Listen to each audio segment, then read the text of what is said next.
Hello and good evening. This is Musing Mamie with me, Mamie. And tonight I am going to talk about exploring potential. And that means exploring my potential, personal potential. Not what we can achieve as a species or a collective, but how do we know what we can achieve if we don't break a few boundaries? I'm looking forward to it.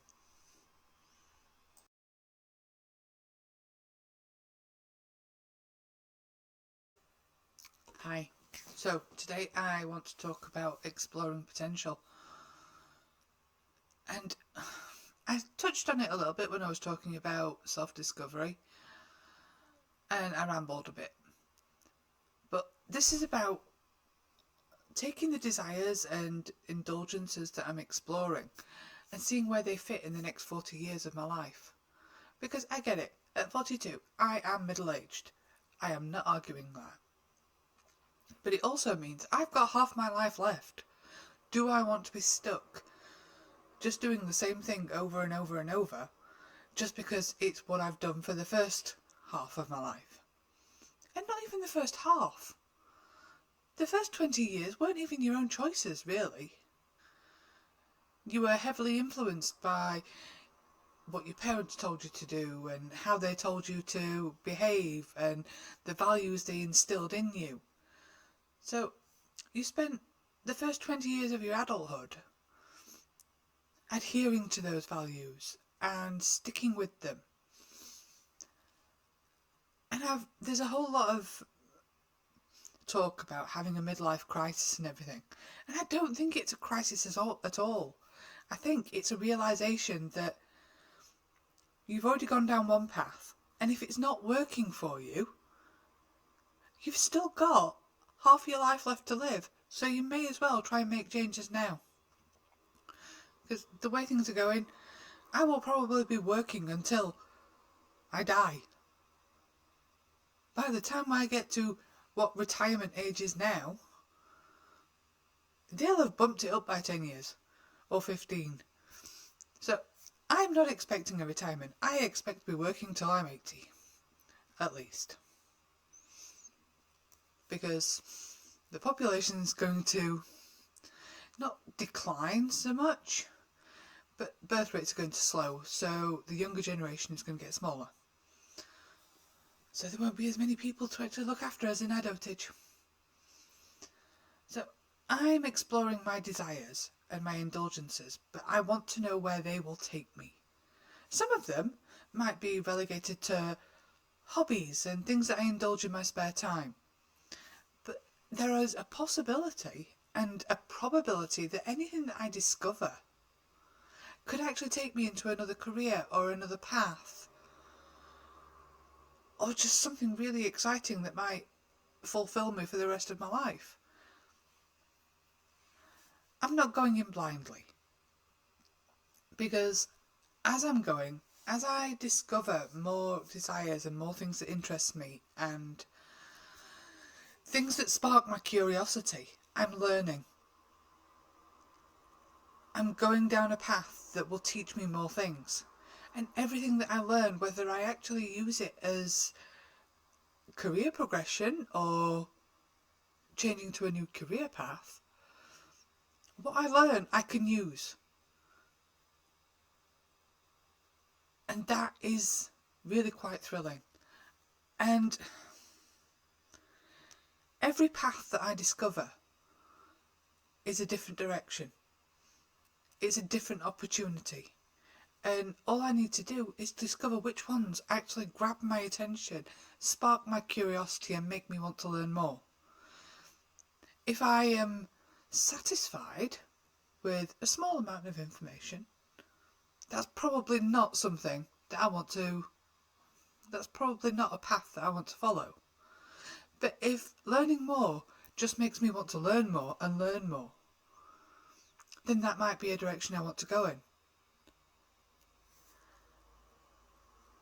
And the joys of the internet, it's wonderful. There is so much information there, and I am not talking about search results pages. if you go on search results pages, it's an absolute shower. You have to scroll through about 4 pages of results before you get anything that's actually worth reading. Because the first 4, maybe even 5 pages, you can guarantee that nearly every single source of information is trying to sell you something. I remember when I was trying to research different drugs for specific health condition that I have, and how they are used, their efficacy, and the different types of drugs that doctors were likely to prescribe. It took me until page 8 on Google before I found a scholarly academic article about the different uses of these drugs. Now, I wanted that information. I didn't want someone to tell me all the bumf about how diet and exercise can help, and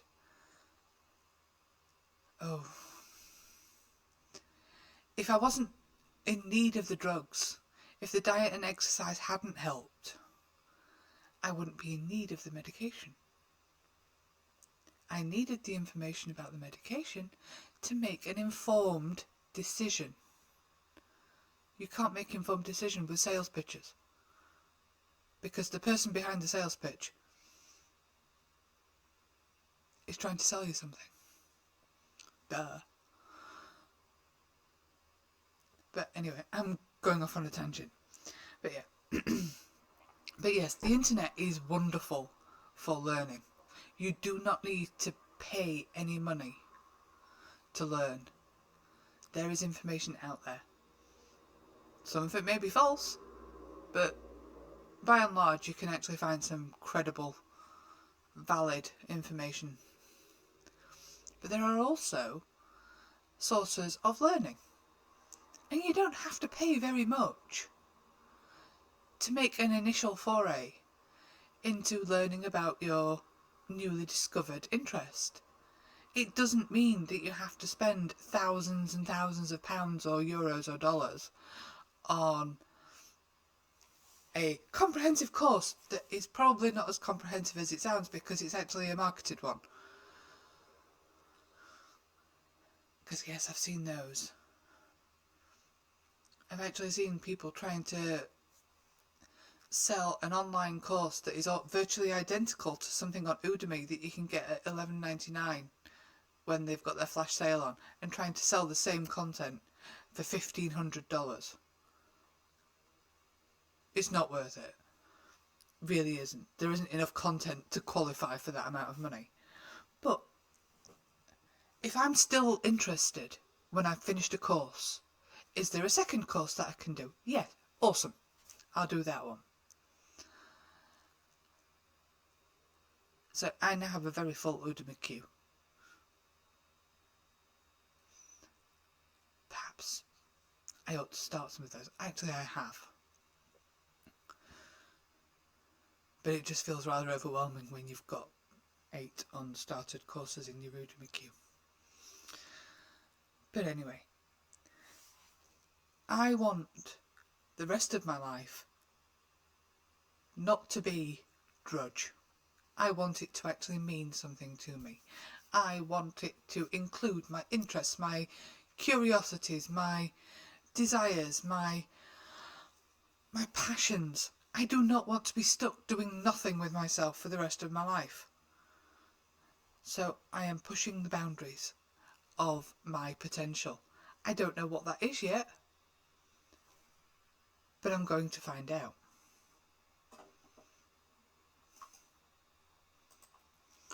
So technically, what I am seeking right now is a labour of love. Something that I do not mind doing the work for because I love it. It sounds really self-serving, doesn't it?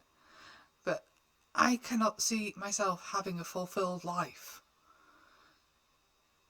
if I don't feel fulfilled with what I'm doing. Don't get me wrong. I want to be able to pay my bills, provide for my family, pay my son's school fees, perhaps even have enough left over to help him pay for his university fees if he wants to go.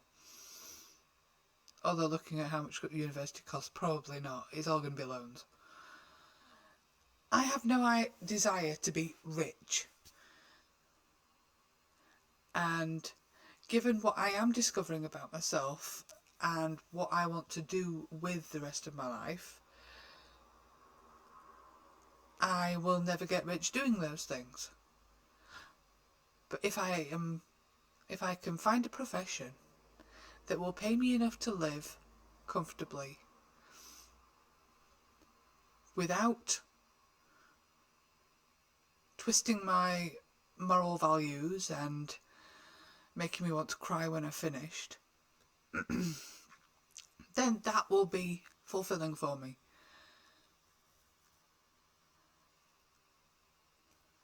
So everything that I learn, every boundary that I push, every interest I indulge is all something new that I'm learning. And that includes adding skills that I didn't know I had before. And hell, this in itself is an exercise in pushing a boundary. Me sitting here in front of this video camera and getting very upset about it because I keep looking away from the camera. This is an exercise in adding skills. And another part of it is beating procrastination, because I am actually setting myself goals and standards for what I want to achieve with this channel. So, while I may not reach many people,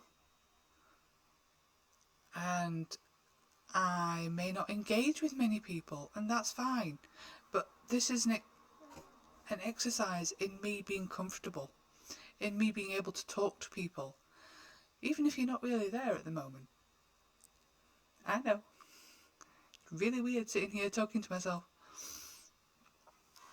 But other people, anybody, some people gauge their potential with what they've already done, because they don't think that they can achieve any more. Trust me, that is not true. Anything that you have already achieved before, you've already done. There is still so much more to you. I know that. There is more to me than what I have already achieved and what I've already done. I am not just the sum of my experiences. I am greater than the sum of my parts. Promise. So some people might do IQ tests. Some people might do brain training. Some people might, try applying for jobs in different careers, or even for a job description where they don't hit 50% of the criteria. Some people actually manage to get somewhere with that, because their personality and their willingness to learn comes across in their interviews and their applications. So these are all different things that you can do to stretch your potential. I personally like to follow paths of, what's the word I'm looking for? Experimentation. I am experimenting with what I have, what I could have, and where that could leave me. I know what I have. I know who I am, more or less, I think. No. I'm still not quite sure who I am. But I'm working on it. But I know me. I know what qualities I possess and what my heart is doing and what my brain can give. These are things that I know.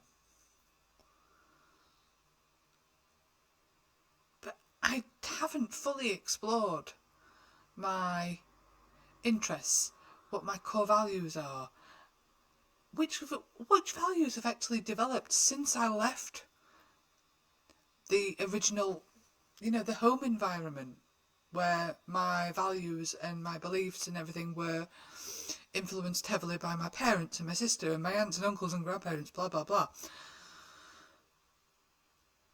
And incidentally, I actually did a Mensa test many, many years ago. So I really don't feel the need to do that again. And I don't see the point in being a member. It's expensive. And once you know your IQ, what's the point? Really? I really don't understand Mensa at all.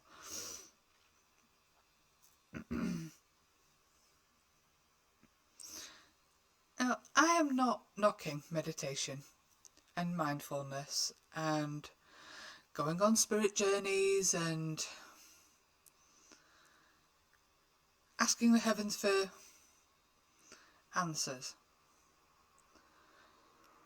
I'm quite willing to accept those things. Not because I actually think people meet spirit animals and all of that, but I genuinely think that all of those things are just parts of our own minds that we don't access on a regular basis. So, with some introspection and concerted effort, you can reach the places of yourself that you might not have considered before. And I spent a lot of time actually sitting and thinking, what do I want to do with my time? What do I want my work to achieve? And how will that fulfill me? Now, incidentally, quite interesting, I went down a path of looking at occupational health. Healthy working environments for people where everyone can thrive and be comfortable in their workspace. And this means for people with disabilities or mental health issues or neurodivergence or anything like that.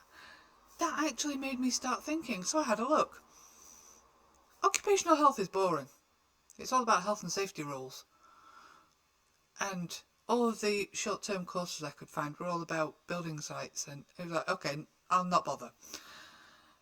But then I switched my thinking around. It was like, okay, so maybe not occupational health, but occupational therapy. And that was a lot more interesting, because it also combined my interest in psychology and mental health. So it's like, ooh, I am also still writing. And I took a little, what's the word I'm looking for? Inspiration from Joanne Whitlock, who signed herself up for a comedy writing course. I didn't want the comedy writing course.